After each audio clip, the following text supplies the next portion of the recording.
What does it mean to be frugally chic? Hi everyone, my name is Gia and welcome back to another video. I typically post get ready with me's and vlogs, but occasionally I love to dive into different fashion topics and just share my thoughts. We'll be diving into the meaning of frugally chic, why it's trending on TikTok, and what that has to do with our personal style. Also, of course, if you enjoy this type of content, I encourage you to like and subscribe and comment for more. My t-shirt dress today is from Calvin Klein. I really love it. I just want to show you guys how the whole fit looks, but I'm just wearing like these pants underneath that I got online a while ago. I've had both these pieces for a while now, and I've styled these pants differently and over the time since I've had them, so I think it's pretty on theme for today's video. All right, before we dive into this concrete answer of what it means to be frugally chic, let's backtrack a bit and talk about where this terminology even came from. How did we get here? The first time I came across this term, I was like, here we go again. It's just another term to describe the same thing we've been talking about for the past few years, and also habits that people have always had. So why do we need an aesthetic and a core, you know, to inspire people to consume less? I think that's a conversation for a different day, but I think frugally chic and the creation of this aesthetic kind of answers some of those questions on its own. So welcome back to this revised aesthetic of underconsumption core and TikTok's de-influencing era that has come about in recent years as a response to luxury maximalism, overconsumption, and overall economic anxiety and instability. But this time, because every version, every iteration has something different about it, this time comes with a classic twist that highlights one's ability to balance participation in this chic and trendy lifestyle while also maintaining this seemingly limited commitment to consumption. So this aesthetic mimics values of minimalism, which comes from a mindset of intentionality and surrounding yourself mindfully with items and habits of significant value. The goal of minimalism is to remove excess. However, I believe that the goal of becoming frugally chic is not only to remove excess, but also to highlight the value of what is already owned. And I think that already comes with minimalism, but there's something specific about frugally chic that makes it easy for brands to market themselves as, yeah, you know, you have just a few of your everyday items, but make sure one of those items is Way. Make sure one of those items is Rhode. Make sure one of those items is Dior. But it's very chic, you know, down to the packaging, down to what the brand markets itself as. I also kind of just want to touch on the way that this kind of old money aesthetic that we've seen recently, this kind of timeless style, classic style aesthetic that we've seen with more conservative fashion trends, has a lot to do with how that frugally chic aesthetic comes about. Because it's not just these habits of underconsumption, but it's the luxurious feeling of it's elevated, you know? It comes off more ambiguously, so no one is able to tell right away the difference between like not having enough and having just what you need. As someone who grew up low income, I've always been fond of budgeting, saving, and making the most of what I have. Nowadays, I maintain the same frugal habits that allow me to spend more on what I want without spending more of what I have. Being frugally chic and essentially following any of these TikTok trends requires a level of performative performance. So you're not just, you know, spending less, but you're curating the collection of what you have, ensuring that what represents you is intentional. The frugally chic woman is selective in nature about what she assigns to her personal avatar. She is careful not to overwhelm herself with trends and logos, but still possesses a level of creative edge that the traditional quiet luxury may overlook. She owns the finest of what she considers to be quality goods, but feels comfortable with only 1 to 2 versions of a particular brand at a time. She stays true to her values and style cues, opting for trendy pieces only when they are already aligned with her personal aesthetic. So that is my personal definition of what a frugally chic woman is. When I look it up on Google, and unfortunately I have the AI overview definition up first, but frugal chic describes a philosophy and style of living where one achieves a polished, elegant, and sophisticated appearance and lifestyle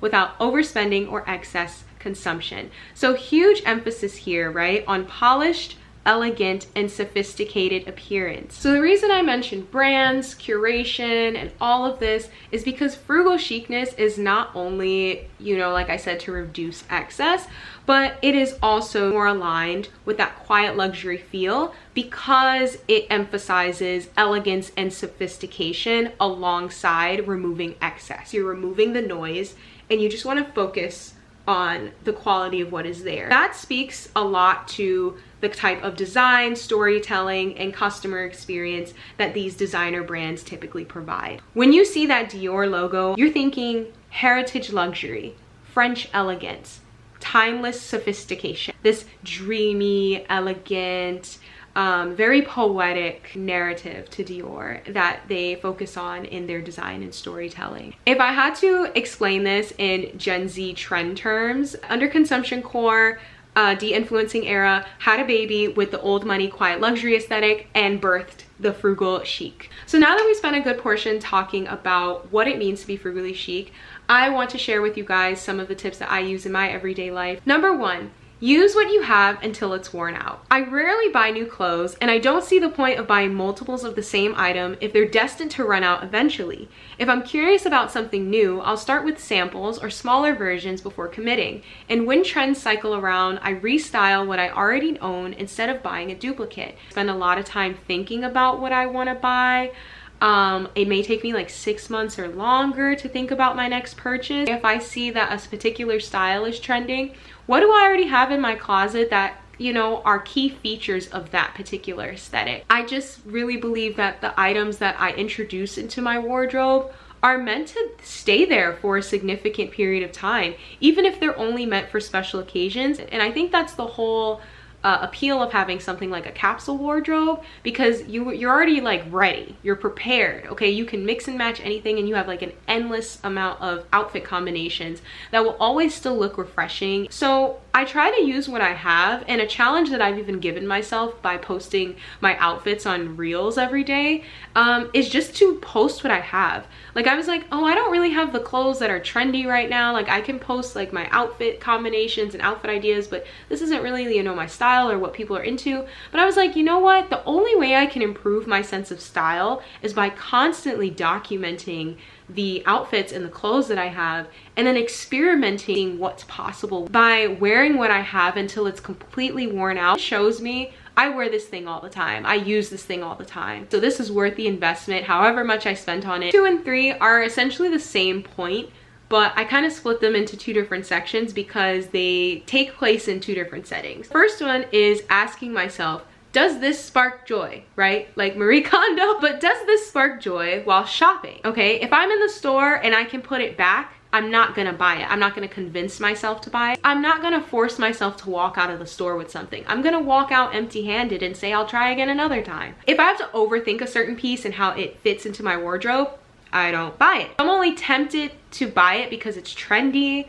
I'm gonna walk away from it. I only buy something that I'm excited about. When I'm in the store and I see a piece and I'm like, oh my god, I just can't put this away, like it would just go with this, it would go with this. If I just cannot bring myself to put it down, it's probably worth it. Every single item that I've picked up and I've gotten excited about, I still wear to this day. I'm still equally excited about the purchase, and I still look at myself, I'm like, so glad I bought this. But if I'm just looking at it and I'm like, maybe, it's a no. It's usually a no. You can trust your intuition when it comes to shopping, okay? We've been shopping, guys, for years. Even if you're still creating your own sense of personal style, you can trust your intuition about, you know, what works for you and what doesn't. I also like to set like a personal shopping limit.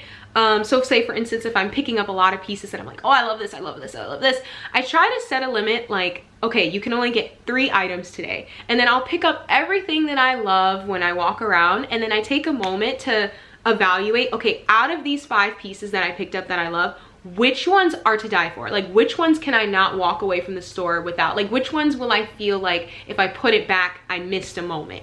You know, so I sit down and I evaluate all those clothes. I really think about each piece, and that takes a little bit longer, but I give myself the freedom of just picking up whatever catches my eye. Like, all right, do I really need this, or did I just think it was pretty the first time around? I compare it to the other things I've picked up, and then I prioritize. I also sometimes do it based on price. Like if I'm like, hey, like I can afford these 2 items, then I'll just do it based on that. But I just ask myself, does this spark joy? Do I see myself wearing this? The third tip that I have, the third and final tip, is the second half of does this spark joy? And this takes place at home in my closet. And I regularly take some type of mental inventory of the clothes that I have in my closet and assign some type of value to it based on how each piece serves me in my daily life. I'll invest in these high quality staples that can rotate seamlessly throughout my capsule wardrobe. And if I haven't worn something in about 3 to 5 years, I let it go. If I haven't even been looking for it, even if I'm like, dang, like when was the last time I seen this? I give it away. But yeah, those are essentially my top 3 tips, which is wearing what I have until it's worn out, asking myself, does this spark joy while shopping, and being more intentional about what I'm bringing home into my wardrobe, and then asking myself, does this spark joy at home, and assigning value to all the clothes that I have in my closet based on how well they serve me and if I've even picked them up in the past few years. But again, I don't rush into my purchases. I won't settle for something that's close enough. I think that's also just like a very personality based thing about me. I don't like to have things if it's not what I want. Like if it's not what I want, I don't want it at all. Like just keep it out of my way. Which I think aligns with the frugally chic mindset, you know, not settling for things and being very particular about the way you curate what you have in your space. There's a huge audience of people who are into fashion who are frugal in the way that they approach their buying and everything. I think the coolest people that I always come across are people that maybe don't have much, you know, overall, but like it's tasteful wherever you look. Your bookshelf is curated. Your perfume collection is curated. It's like having a very curated wardrobe that is functional, that's something that you can use in different settings. Have in my everyday life is only buying like one set of things that I need. So like for instance, if I'm like makeup, I think is like the biggest way that I show this. Maybe not so much fashion, but definitely makeup. When it comes to buying makeup, I literally only buy what I'm using. My skin personally just prefers to have the same routine, and then I can switch one product, you know, here and there. But if I'm constantly changing the products I'm using for my skin, that's just not good for my skin. You're using what is actually for your lifestyle, and you're investing into the pieces that are meaningful to you. When I walk into the store, I remind myself that the store is here to serve my wardrobe, not the other way around. The store is telling me you should get this specific style from our store, and this is why. Remember guys, fast fashion thrives on urgency and trends, but a true sense of style thrives on consistency, patience, and intentionality. That is the essence of frugally chic. Buying less, buying better, and building a wardrobe that feels uniquely yours. Guys, thank you so much for watching this video. It's been really nice to share some of my thoughts about this topic. How do you all feel about frugally chic? And have you all noticed trends of fast fashion being in a decline? If this is something that you would consider for yourself, or if you already live a frugally chic lifestyle, what are some of the habits that you have in your daily life? Yeah, let me know your thoughts below. I would love to create more conversation about this in the comments. That's why I made this video, so that we can chat more about it. But yeah, it's been really fun talking with you guys, and I can't wait to see you all in my next video. Bye. Yeah. Wake up in the morning, you know, I do this shit.